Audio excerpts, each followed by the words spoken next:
Hello दोस्तों, आप लोग अच्छे होंगे, स्वस्थ होंगे। आज बांधो भारत में एक बार फिर दिल्ली चुनाव को लेकर है। इस बार नई दिल्ली विधानसभा सीट पर अरविंद केजरीवाल के लिए कितना मुश्किल है यह मुकाबला। इसमें इस सीट से वो 3 बार विधायक रह चुके हैं। इस बार का मुकाबला आसान नहीं है, क्योंकि नई दिल्ली विधानसभा सीट पर प्रवेश वर्मा, संदीप दीक्षित और अरविंद केजरीवाल के बीच कड़ा मुकाबला है। नई दिल्ली विधानसभा सीट इलाके के मामले में दिल्ली की सबसे बड़ी सीटों में से एक है। हालांकि वोट की संख्या के मामले यह दूसरी सबसे छोटी सीट है, लेकिन अगर बात राजनीतिक महत्व की है तो ये विधानसभा सीट राष्ट्रीय राजधानी क्षेत्र दिल्ली की सबसे चर्चित सीट बनी हुई है। और इस बार चुनावी मैदान में उम्मीदवारों के मामले में यह सीट सबसे आगे है। कुल 40 उम्मीदवारों ने इस सीट से पर्चे दाखिल किए थे। कुछ ने वापस ले लिए और कुछ के रिजेक्ट हो गए। अब 23 उम्मीदवार यहां से मैदान में हैं। आम आदमी पार्टी के संयोजक और पूर्व मुख्यमंत्री अरविंद केजरीवाल यहां से 3 बार विधायक रह चुके हैं और इस बार भी इस सीट से उम्मीदवार हैं। बीजेपी ने पूर्व मुख्यमंत्री साहिब सिंह वर्मा के बेटे प्रवेश वर्मा को उम्मीदवार बनाया है, तो कांग्रेस की तरफ से पूर्व मुख्यमंत्री शीला दीक्षित के बेटे संदीप दीक्षित है। बहुजन समाज पार्टी ने यहां वीरेंद्र को उम्मीदवार बनाया है। अगर पिछले 3 दशकों के इतिहास को देखा जाए तो जिस पार्टी ने इस सीट को जीती है उसी ने दिल्ली में सरकार बनाई। 1993 में यहां से बीजेपी के कीर्ति आजाद विधायक बने और दिल्ली में बीजेपी ने सरकार बनाई। 1998 में शीला दीक्षित ने यह सीट जीती। दीक्षित 2008 तक लगातार यहां से जीतती रही और दिल्ली की मुख्यमंत्री बनी रही। 2013 में नई बनी आम आदमी पार्टी के नेता अरविंद केजरीवाल ने शीला दीक्षित को यहां से हराया था। इसके बाद 2015 और 2020 में भी केजरीवाल यहां से विधायक बनकर दिल्ली के मुख्यमंत्री बने।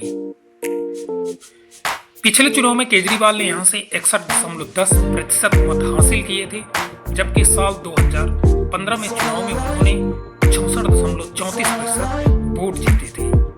2013 में जब अरविंद केजरीवाल पहली बार यहां से चुने गए तो उन्होंने 53.46% मत हासिल किए थे। यानी केजरीवाल पिछले 3 विधानसभा चुनाव में हर चुनाव में 50% से अधिक वोट हासिल कर चुके हैं। केजरीवाल अपने चुनाव अभियान की शुरुआत महर्षि वाल्मीकि मंदिर पहुंचकर ही करते थे। इस दौरान कांग्रेस का मत प्रतिशत इस सीट पर लगातार गिरता रहा। पिछले चुनाव में कांग्रेस को यहां से सिर्फ 4% के आसपास ही मत मिले थे, जबकि बीजेपी के इससे लगभग 33% वोट आए थे। अपने उदय के साथ ही दिल्ली की सत्ता पर काबिज हुई आम आदमी पार्टी को अब तक दिल्ली के एक तरफा वोट मिलती रही है। पिछले चुनाव में पार्टी ने 70 में से 62 सीटें जीती थी, लेकिन अब लगभग 12 साल के शासन के बाद आम आदमी पार्टी की दिल्ली में सत्ता बनाए रखना एक चुनौती बन गया है। पार्टी के बड़े नेता भ्रष्टाचार के आरोप में फंस चुके हैं।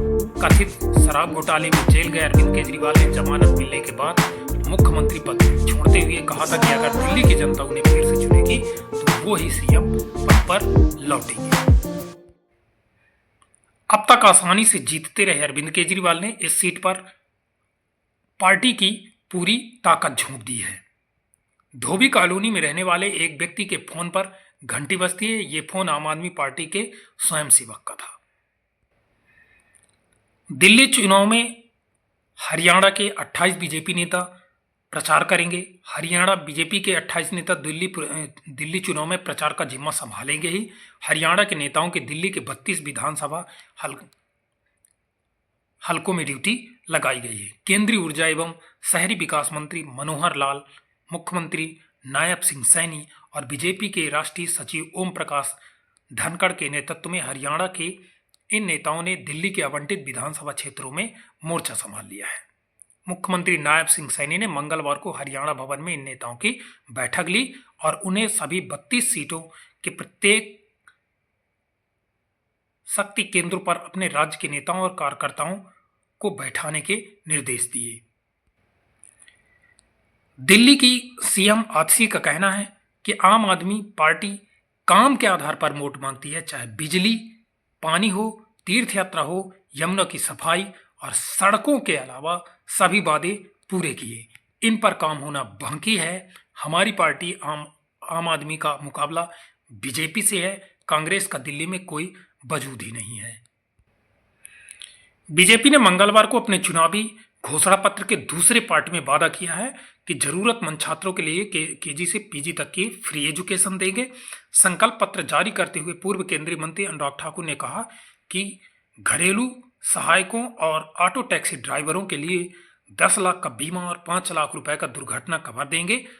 डीटीसी, मोहल्ला क्लिनिक, स्कूल, जल बोर्ड आदि में हुए घोटालों की जांच के लिए एसआईटी बनाई जाएगी।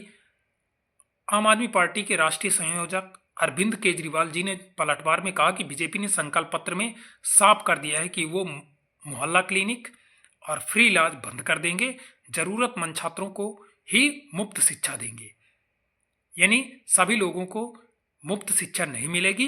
बीजेपी सिर्फ दिल्ली की योजनाओं को ही बंद करने के लिए चुनाव लड़ रही है।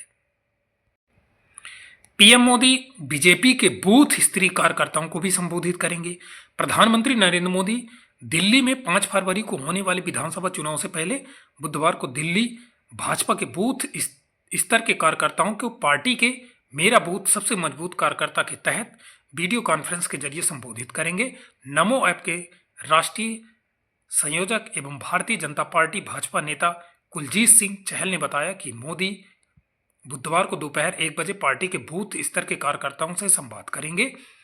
चहल ने बताया कि मेरा बूथ सबसे मजबूत कार्यक्रम के तहत दिल्ली के सभी 256 वार्ड के 13,033 बूथ के पार्टी कार्यकर्ताओं वीडियो कॉल के जरिए प्रधानमंत्री का संदेश सुनेंगे। चहल ने बताया कि उनमें से कुछ को मोदी के साथ बातचीत करने का भी मौका मिलेगा। अरविंद केजरीवाल जी ने बीजेपी पर निशाना साधते हुए कहा कि जो आतिशी ने कहा कि बेहद चिंताजनक है, जिस तरह से बीजेपी गुंडागर्दी और हिंसा फैला रही है।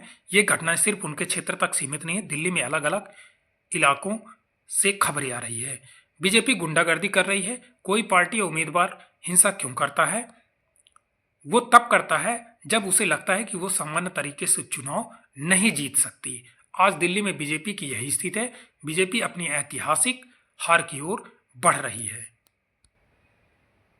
केजरीवाल ने केंद्रीय बजट को लेकर भी पीएम मोदी सरकार से की अपील।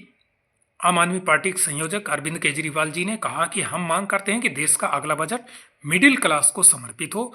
मैं केंद्र सरकार से मांग करता हूं कि शिक्षा का बजट 2% से बढ़ाकर 10% किया जाए। प्राइवेट स्कूलों की फीस पर लगाम लगाई जाए।